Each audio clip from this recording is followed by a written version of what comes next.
What's up guys, my name is Cole and this is my F150 Overland build. This is also a daily driver for me, so I kind of wanted to go over all of the modifications that I've done to my truck, as well as the EDC gear that stays in my truck all the time as well. I did another video that kind of went over our current camping gear setup, and I'll put a link to that.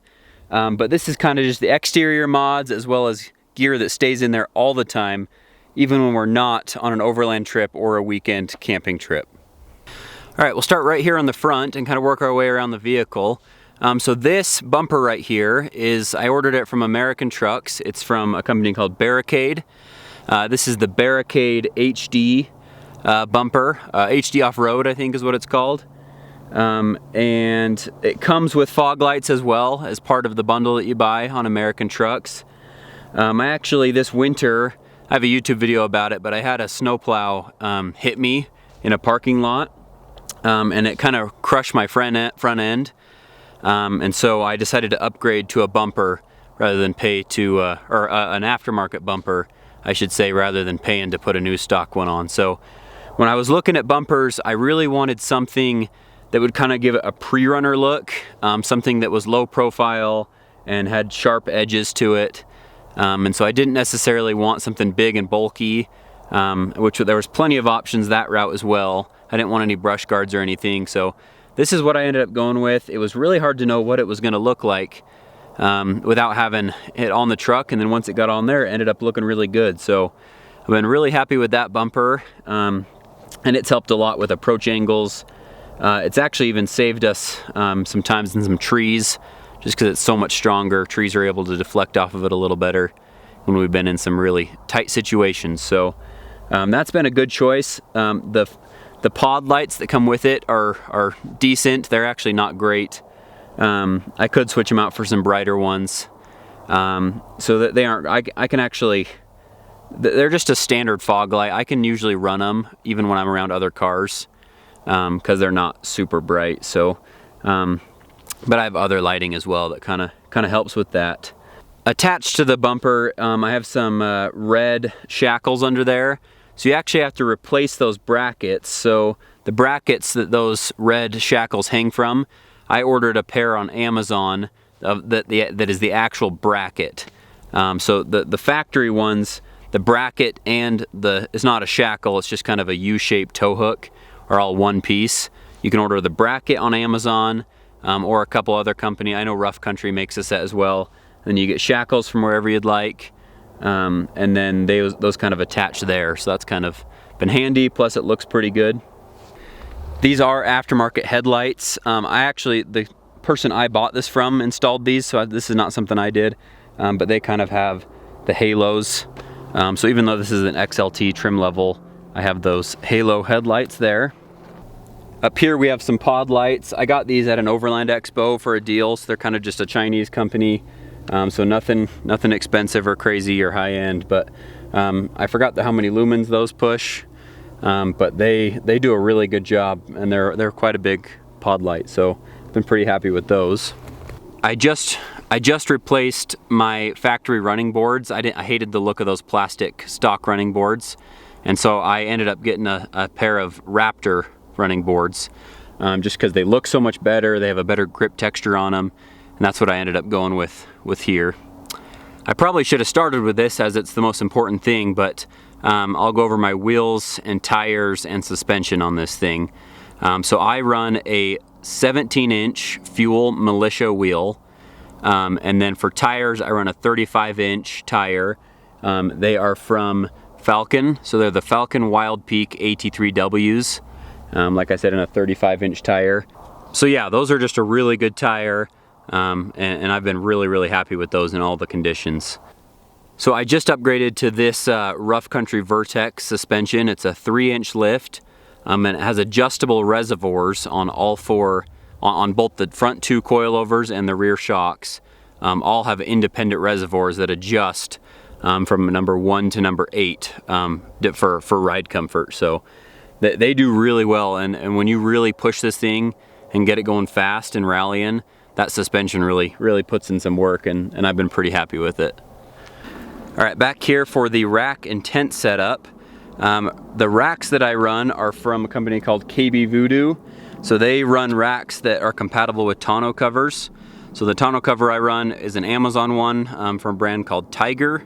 Just a very simple budget roll-up tonneau cover. And then these KB Voodoo crossbars work really well.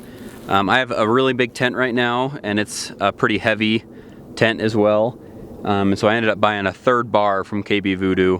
So I run 3 of their crossbars. So that's 6 total brackets and 3 aluminum extrusion crossbars. For a tent right now, I usually always run a 23-0 tent. Right now I'm using their A3 tent. So it's A stands for aluminum, and then their 3 is their bigger sized tent of this Armadillo series. So when it's opened up, it's the equivalent of a California King. We have a 6-month-old, so I have to fit 3 people in our tent. So that's why I had to have something big enough to sleep all of us in there. And then they give you some mounting options on top as well. So all I did was buy some aluminum extrusions, drill them into the top accessory rails there. So I had some crossbars. And so that's where I mount my Max Tracks up there. And then over here, I have an Apache case from Harbor Freight that is mounted up there for quite a bit of my recovery gear. All lives up in that Apache case. So I do have some camping gear in the way right now, but I just installed these bedside molly panels on either side of my truck bed. I ended up going with the ones from Amazon. They were a cheap budget version compared to some of the other ones, and I'm really impressed with how high quality they are, and they've been really strong. So that's where I keep my Fisker's axe mounted, as well as a fire extinguisher and a knife. And then on this side, when we're camping, I keep our water jug strapped down right there. Have a shovel mounted up there, and then I actually have our recovery straps also mounted over there as well. So I won't go over all of the camping gear, but this nifty little pole deserves to be shown. This is a cargo pole that I got off of Amazon. Brand is right here, ACI AgriCover. See if I can get that to focus right there. So yeah, this is just meant for truck beds, and it's just a pole with a little grabber hook on it. And this is necessary when you're grabbing gear out of a tonneau cover. So I can just reach this thing in and grab any single piece of gear that lives back there at any time. So that I can't ever go without. One thing I failed to mention on the tent is I bought these RV levelers with 3M tape on them, and I just stuck them right there on the tent, and then one on the back as well. So I'm able to just look at those when I pull up to camp in order to get level. For exhaust, I run an MBRP full catback exhaust right here. Gives the vehicle a good sound, which for me is necessary, so it's been a good thing. All right, so that's everything on the outside of my F-150. I also should mention more about the truck, I guess. This is a 2019 F-150 XLT. I know I should have started with that at the beginning, but yeah, it's just for those that were wondering about year and trim level. 2019 XLT. All right, so now for inside the truck, I keep some mechanics gloves, some wipes here. I do keep another level right here, just in case I want to double check if I'm level or not. These floor liners are made from Husky, so I put those in the truck to protect the carpet, and they're easy to clean off. Over here is my radio setup as well as an EDC setup there.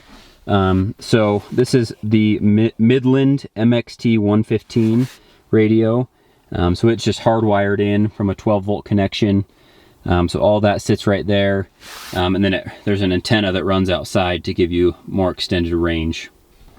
The way I attach all of this stuff down here is just magnets. So these are just magnets, gun magnets that I got off of Amazon that hold both the Midland radio and my EDC setup there. I do run a tuner up here in the corner of the truck. So that's an SCT GTX tuner that helps a little bit with fuel economy and does make it quite a bit faster. This phone mount I got from 67 Designs. I've been really happy with it. You can also the accessory mount just kind of mounts into there, and then you can mount any of their accessories there. So I just have their basic phone holder. That's been really, really convenient. Center console is just a bunch of stuff, from knives to extra gun stuff to cash and keys and chargers, extra radios, some bike locks, lighters. So just a bunch of spare stuff that gets used fairly often. Okay, here in the back seat, in this little bag I got from Home Depot, is just some simple tire stuff. So that's some tire deflators, as well as some tire pressure gauges as well. So I've got a couple of those in there. So I have quick access to those when I'm airing up or airing down. So these right here are kind of a homemade solution I had for some backseat storage when we're on our trips. So I know a lot of guys that do this full time will either remove the rear seats, or they will build platforms that go over the rear seats. I drive this truck every day, and we're not on overland trips every week or full time. So I wanted some extra storage space that would allow us some more room. And so what I did is I took this 3/4 inch plywood, and then I just measured it accordingly so that it would be the same height as the seat, as well as the same distance from where I put my seat. And then it's just 3-sided as well as solid in the back as well. So it kind of provides each of us our own little cubby space to where we can then put some stuff inside of there, and on top as well. And they just rest there, they don't move around, but they do come right out and just go right into our garage if we are not on a trip currently. Under these seats, I have the cargo storage from Husky. So from factory, the only storage space you have is right here. Husky and a couple other brands sell these big storage compartments that kind of log in there. And so in here, I keep all of my tools. So I have this tool bag that I made that holds all of my tools. Then some random things back here, like a jump starter that I got on Amazon. That's been really great. First aid kit, duct tape, some extra propane, and then some extra clothes as well. So I've got extra socks and beanies and gloves. A coat, I always keep a down coat stuffed in there. A hitch, some extra paper towels. And then behind this back seat, I've got a rain jacket, there's a down coat, a emergency blanket, and then this Milwaukee tire deflator. So I just picked this up. I had a Harbor Freight version before that hooked right into the main battery of the truck. But I've been really happy with this Milwaukee tire inflator. It just takes M18 batteries. So you just plug your M18 batteries into there, makes it super easy to be cordless. And it easily fills up all of our tires after being aired down on one battery. It only usually drains at 1 notch, but I do use the 6.0 batteries from Milwaukee. So here's that other storage compartment right here that I made. And then like I mentioned before, we do have a 6-month-old baby, so his car seat goes in right there. And then in order to keep him entertained on the road, we like to put this iPad in front of him so that he can watch shows and stuff while we're on the road. And then what I did is I actually ran these wires through the seats, underneath the Husky floor liners, and then through some plastic and stuff in order to secure them there. So there's no dangling wires anywhere. They're kind of hardwired through the truck to get to those USB ports, because I wanted these to be charged all the time. So that has an iPad that's fully charged for him all the time, as well as this little battery powered fan that we got from Amazon, but it dies pretty quick, so we hardwired that one as well, just so those are both always charged for him.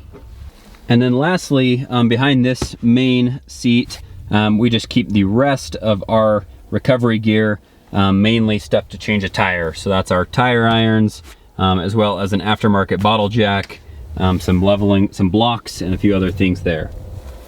All right, guys, I appreciate you watching. Hope you enjoyed. If you have any questions or things that I missed, things you want better explanations on, feel free to comment and ask me any more questions that you might have about my build. But I've been really happy with it. I love having a full-size truck. We were actually in a Tacoma before, and as much as I love them, they just aren't quite big enough, especially now that we have a third member to our family. So we've loved being in a full-size vehicle, and I've really liked this thing, and thanks for watching. I hope you enjoyed the video.